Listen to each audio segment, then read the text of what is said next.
This may be a prison, but it's far from ordinary. In fact, it's the most luxurious prison the world has ever seen.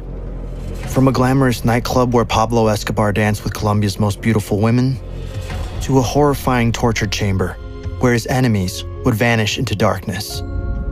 But why did Colombia go to such lengths to keep the inside a secret?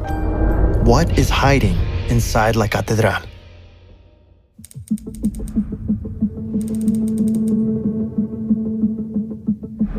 "10 a.m. Escobar lies in his bed, thinking about the day ahead.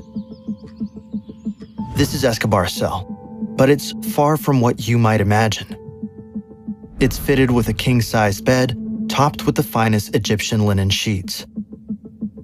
Surrounded by million-dollar paintings, fine oak wood furniture, and a wall-length bookshelf. Behind the bed, a handcrafted blue ceramic tile art piece of the Virgin Mary adorns the wall. His room doubles as one of his offices. Next to his bed is his workstation. Even behind bars, the cartel boss is running one of the largest drug empires the world has ever seen.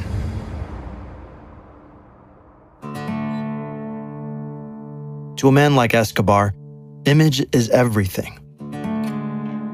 Even in the prison, Escobar constantly fusses over his appearance and hygiene.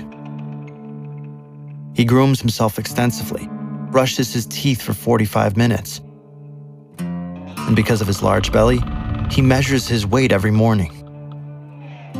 Each day of Pablo Escobar's life is a roller coaster, and today is no different.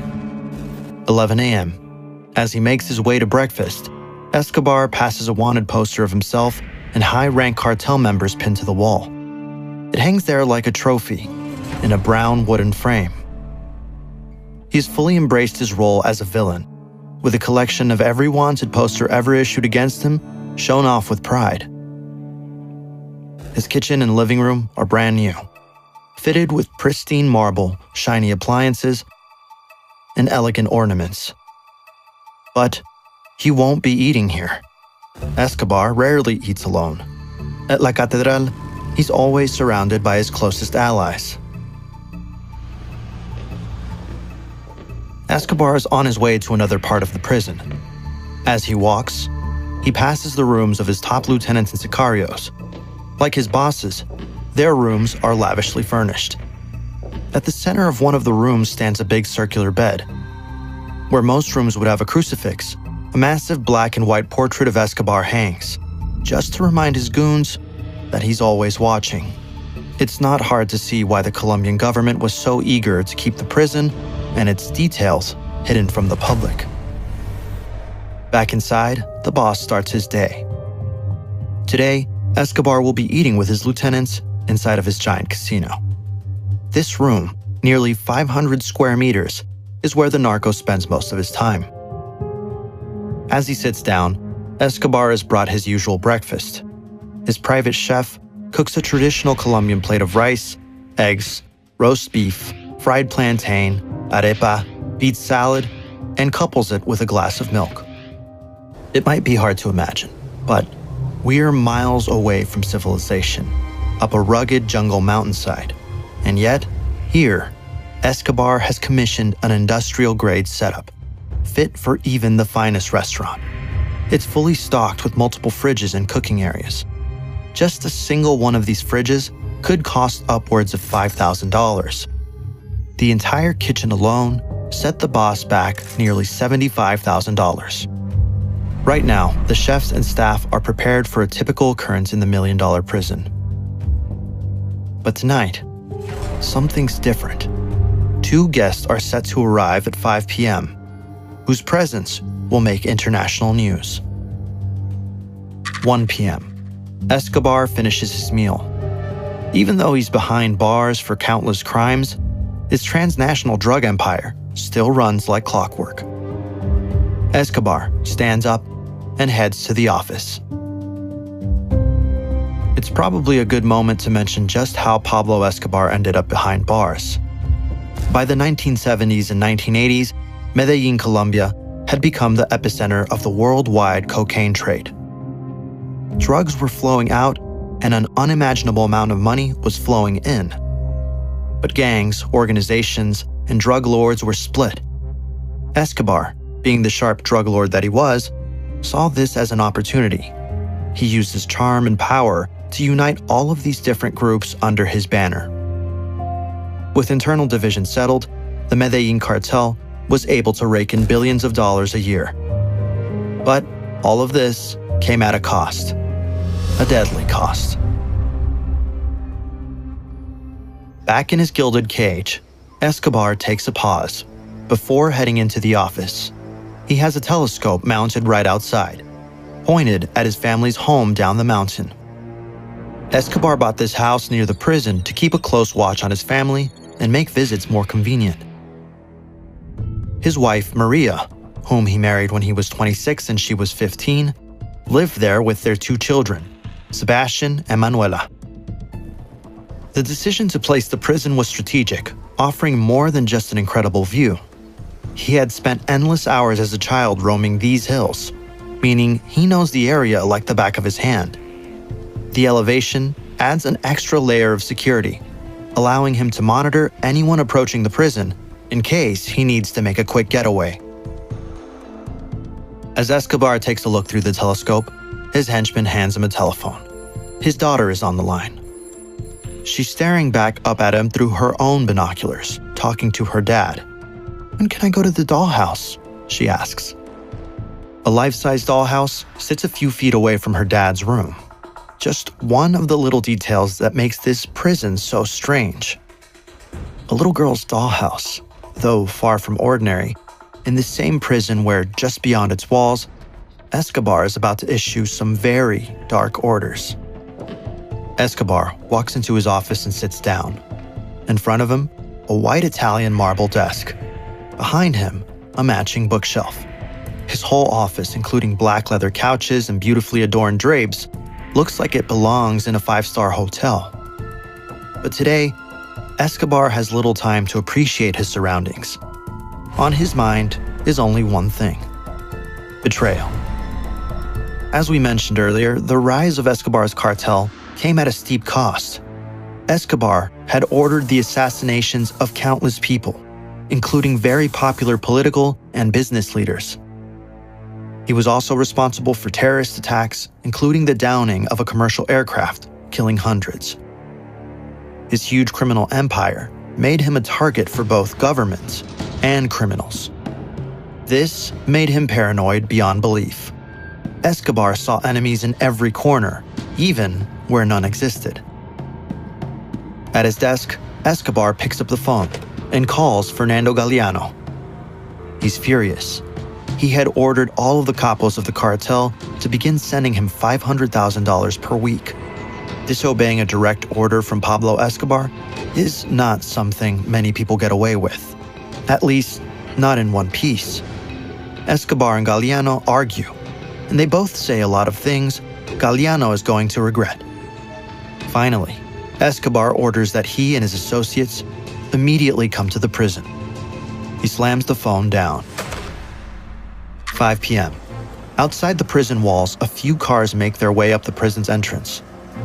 Inside one of them are 2 of the world's most famous soccer players, René Higuita, the goalkeeper of the Colombian national team. Next to him, the legendary Diego Maradona, the pride of Argentina and soccer itself. They aren't just here for a friendly chat with Escobar. They're about to play a private match on one of the 2 state-of-the-art soccer pitches that sat behind the prison. The main soccer field, measuring almost the size of the prison itself, is allegedly one of the nicest in the city. The floodlights surrounding it are so bright that people in Medellin, dozens of miles away, could tell when Escobar was playing a match. Diego Maradona would later say, "We faced off playing as forwards for the respective teams, and the drug lord managed to score several goals." After the match, Escobar and his guests head to the heart of the compound, the Grand Casino Hall, where much of the Kingpin's leisure time is spent. Spanning 450 square meters, this massive room is more than just a gaming center. The casino hall is fully equipped to cater to every whim. 2 pool tables sit in one corner, along with a ping pong table and multiple casino-style gaming stations.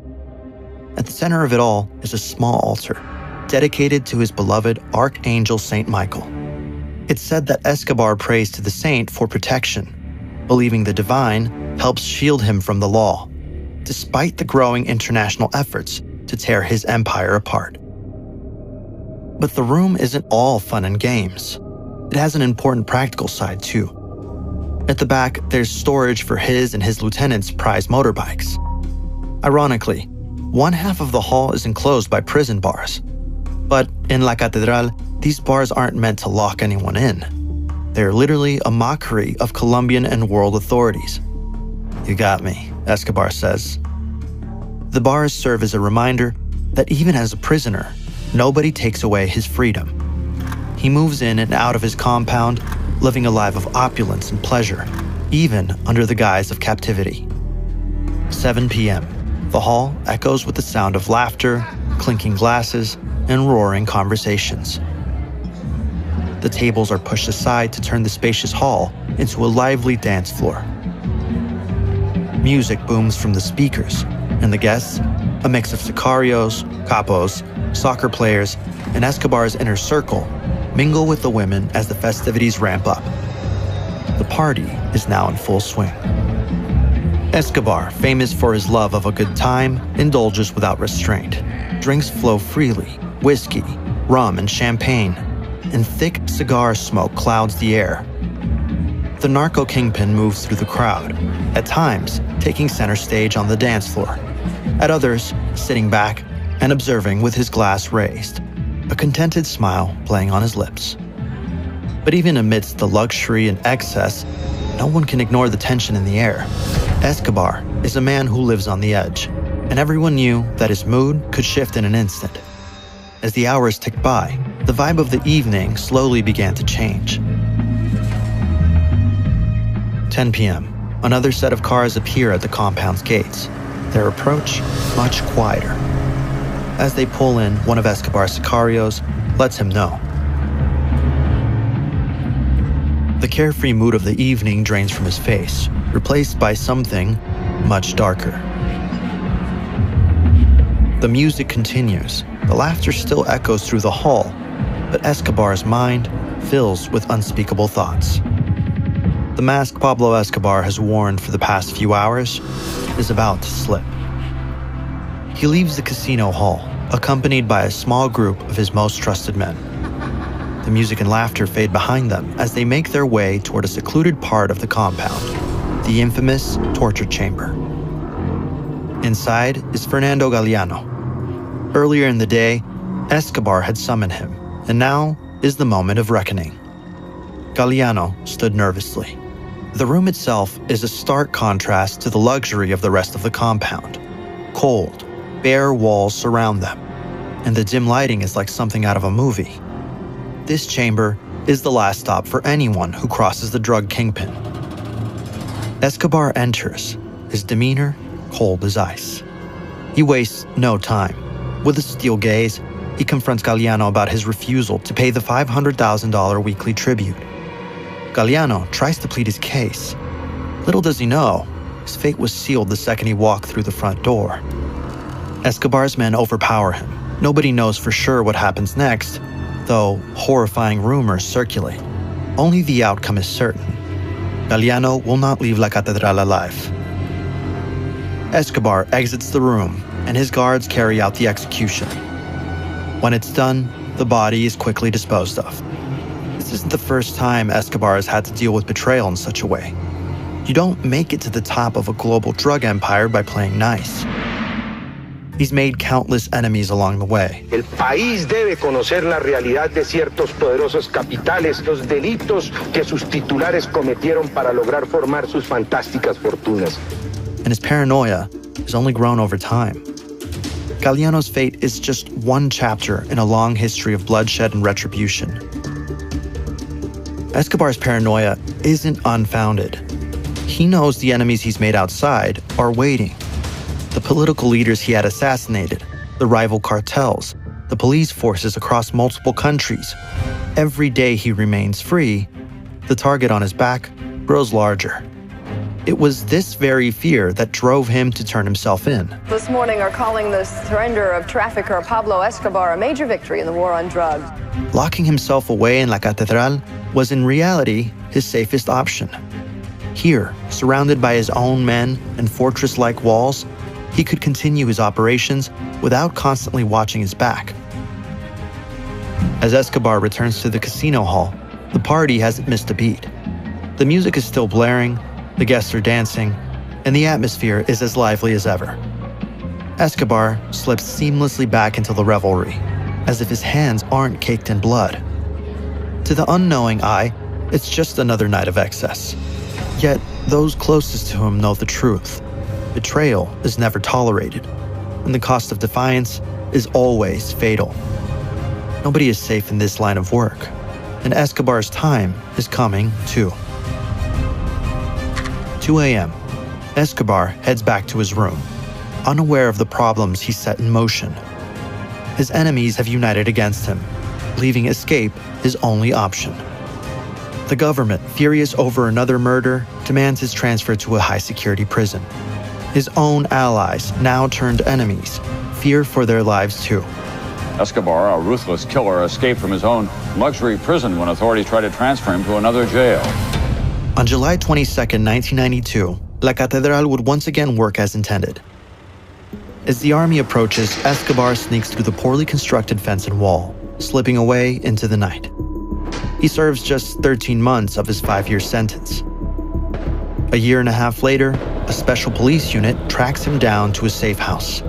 After a rooftop chase, a gunfight ensues. A bullet passes through his head, killing him on the spot.